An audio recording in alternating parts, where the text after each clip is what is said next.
Hello everyone. তো আজকে দিদির বিয়ের শাড়ি কেনার জন্য চলে গিয়েছিলাম হাটে। যেহেতু দিদির বিয়েতে আমরা ভেবেছি শাড়ি নেব, তো আজকে সময় করে চলেই গেলাম সবাই মিলে হাটে। কারণ পুজোতে গিয়ে না আমি হাটে সুন্দর সুন্দর শাড়ি দেখে এসেছিলাম, তখন আর শাড়ি নেওয়া হয়নি। তো চলো যাওয়া যাক। দু একটা দোকান ঘুরেছিলাম, ঘোরার পরে না বোনের এই পার্পল কালার শাড়িটা খুব পছন্দ হয়ে গেছিলো। কিন্তু এই পার্পল কালার শাড়িটা না বাজেটের মধ্যে ছিল না, যেহেতু শাড়ি আমরা একবারই পরবো কিনে, তো তার জন্য বেশি দামেরও কিনতে চাইছিলাম না। তারপরে যাই হোক, ও বললো অনলাইনে অর্ডার দিয়ে দেবে, তার জন্য ওর আর শাড়ি নেওয়া হয়নি। আমার আর মায়ের জন্য নিয়েছিলাম। কী শাড়ি নিয়েছিলাম সেটা অবশ্যই দেখাবো অন্য ব্লগে। এর আগে অবশ্যই কী জুয়েলারি বা কী শাড়ি কিনলাম অবশ্যই তোমাদের সাথে শেয়ার করে দেবো। আমরা যতজন গিয়েছিলাম সবারই প্রায় কেনাকাটা কমপ্লিট। তো এখন আমরা যাচ্ছি বাড়ি।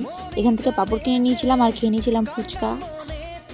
তো আজকের ভিডিওটা এই পর্যন্তই, দেখা হচ্ছে অন্য কোনো ভিডিওতে। ততক্ষণ সুস্থ থাকো আর অবশ্যই আমার চ্যানেলটাকে সাবস্ক্রাইব করে দিও।